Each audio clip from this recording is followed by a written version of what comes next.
Sir love marriage ज़्यादा फायदेमंद है या फिर अरेंज मैरिज? और साइकोलॉजिकली किसका क्या इफेक्ट है हम पर? कि लव मैरिज करें या अरेंज मैरिज करें, इस सवाल का जवाब हर इंसान अपने ही दृष्टिकोण से अलग अलग देता है। मैं एक मनोवैज्ञानिक हूँ, तो इसका जवाब मैं मनोवैज्ञानिक दृष्टिकोण से ही देने का प्रयास करूँगा।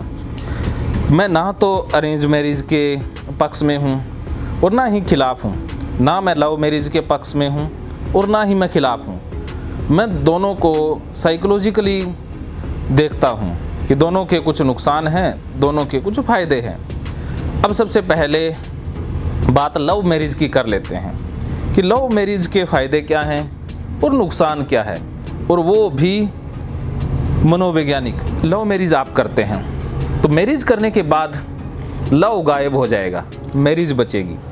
मैरिज के बाद लव होता ही नहीं है, जैसा कि हिंदी फिल्मों में दिखाया जाता है कि भाई लड़का लड़की प्रेम करते हैं और वो आपस में शादी करना चाहते हैं।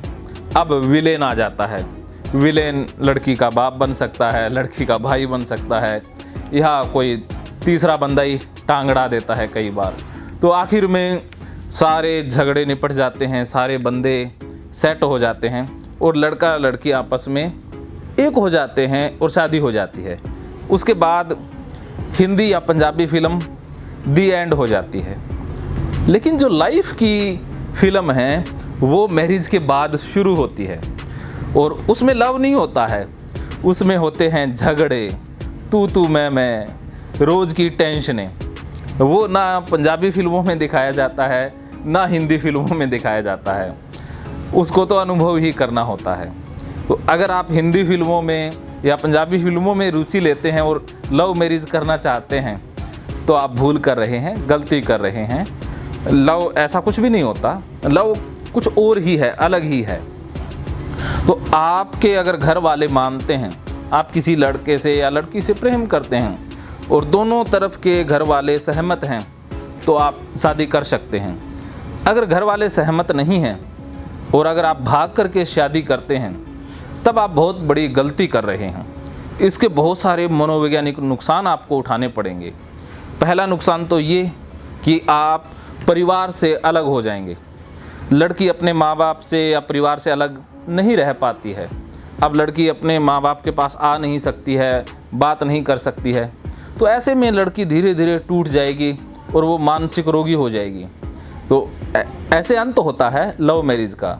अब लड़का भी अपने परिवार के बगैर कहाँ सुख से रह पाएगा, वो भी धीरे धीरे टूट जाएगा, धीरे धीरे मानसिक तनाव का शिकार हो जाएगा। और जो लव मैरिज करते हैं, इसी कारण से ज़्यादातर लव मैरिज असफल हो जाती हैं, वो टूट जाती हैं, ब्रेक हो जाती हैं। तो पहला नुकसान तो ये है कि अगर आप भाग करके प्रेम विवाह करते हैं तो आपको ना समाज का सपोर्ट मिलेगा, ना फैमिली का सपोर्ट मिलेगा। इस कारण से आप मानसिक रोगी हो जाएंगे। खुदा न खास्ता अगर एक पार्टनर की डेथ हो जाती है, उसके बाद फिर क्या होगा? अगर लड़के की डेथ हो गई तो लड़की घर में वापस नहीं आ सकती है, तो वो कहाँ जाएगी? अब उसके लिए क्या रास्ता है, क्या रास्ता है, इसकी कल्पना भी नहीं की जा सकती है। तो ये भी सबसे बड़ा नुकसान है। भगवान श्री कृष्ण और राधा दोनों प्रेम करते थे, लेकिन एक बार बिछड़े तो कभी नहीं मिले, शादी भी आपस में नहीं कर पाए। तो क्या उनका प्रेम नहीं था? असली प्रेम कहानी भी वो थी। जो प्रेम शादी तक नहीं पहुंच पाते हैं, जो प्रेम संबंध शादी तक नहीं पहुंचते हैं, वो प्रेम संबंध अमर हो जाते हैं। और जो शादी तक पहुंच जाते हैं, उन प्रेम संबंधों का अंत हो जाता है। अगर आप जिस लड़की से शादी कर रहे हैं और उससे प्रेम करते हैं तो आप शादी ना करें। जिस लड़की से आप प्रेम करते हो उससे शादी कभी ना करो। ये मेरी मनोवैज्ञानिक राय है, क्योंकि शादी के बाद प्रेम ख़त्म होने वाला है। और अगर आपने अपनी प्रेमिका से शादी नहीं की तो प्रेम हमेशा ज़िंदा रहेगा, अमर हो जाएगा। बात अब अरेंज मैरिज की कर लेते हैं। अरेंज मैरिज दोनों परिवारों की सहमति से होती है और इसमें ज़्यादातर संभावना यही है कि दोनों परिवार आपके दुख में सुख में सहयोगी होंगे। मानसिक रूप से आपको संतावना और सहयोग मिलेगा, तो ऐसे में आप अच्छे से जीवन यापन कर पाओगे। और ज़्यादातर देखा जाता है कि हम जिस इंसान के साथ रहते हैं उससे प्रेम हो जाता है। तो आपकी अरेंज मैरिज हुई है, प्रेम नहीं है, लेकिन धीरे धीरे प्रेम होता है। अरेंज मैरिज में पहले मैरिज होगी फिर प्रेम होगा, लेकिन प्रेम विवाह में पहले प्रेम होता है फिर विवाह होता है, फिर प्रेम गायब हो जाता है। लेकिन अरेंज मैरिज में पहले प्रेम तो है नहीं, जानते नहीं है एक दूसरे को, पहले मैरिज होगी फिर प्रेम होगा, फिर प्रेम ही बचा रहेगा।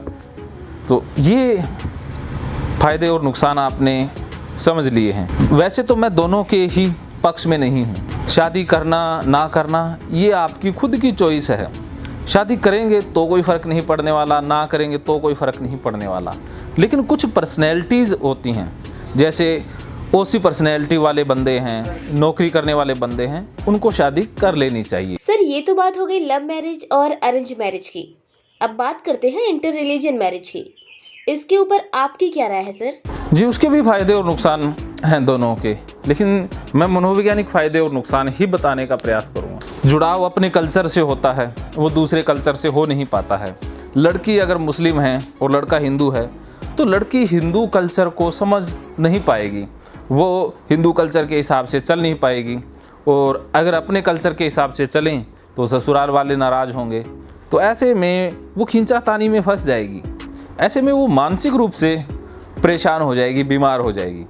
अगर दोनों अलग हो जाते हैं तो अलग होकर के भी वो खुश नहीं रह पाएंगे, दोनों अलग अलग छोर ही रह जाएंगे। तो ये सबसे बड़ा नुकसान है। जैसे कुछ ऐसे उदाहरण हैं जिन्होंने इंटर रिलीजियन मैरिज की है, लेकिन वो हाई प्रोफाइल सोसाइटीज़ हैं, फिल्मी कल्चर है, वहाँ पर कोई पूछता नहीं है, सामाजिक सपोर्ट कुछ होता नहीं है, बस काम धाम होता है, एक अलग सी ज़िंदगी होती है। लेकिन अगर आप गाँव में या शहरों में रहते हैं जहाँ पर फैमिली सपोर्ट होता है या रिश्तेदारों का बड़ा अच्छा तालमेल होता है, वहाँ पर ये कामयाब नहीं है, अभी तक कामयाब नहीं है। मैरिज के जो फ़ायदे होते हैं वो फ़ायदे ही हैं। एक इंटर कास्ट या इंटर रिलीजन आप मैरिज करते हैं तो उससे क्या है कि एक जो नई जनरेशन आती है वो अच्छी क्वालिटी की जनरेशन आएगी, क्योंकि जो दोनों के डीएनए जीन्स अलग अलग हैं, अलग अलग कल्चर से आए हैं। तो उसके बाद जो बच्चा पैदा होगा वो काफ़ी प्रतिभाशाली या उसमें बहुत से बेहतरीन गुण होने की संभावना मिलेगी। ये इसका फ़ायदा है। और फिर क्या है कि साइकोलॉजिकल फ़ायदा ये भी है कि आप ना हिंदू रह जाएंगे ना मुस्लिम रहेंगे, तो आप सब धर्मों को एक ही मान लेंगे। ये भी इसका फ़ायदा है कि आप ये धार्मिक जो झगड़े हैं उनसे दूर हो जाओगे।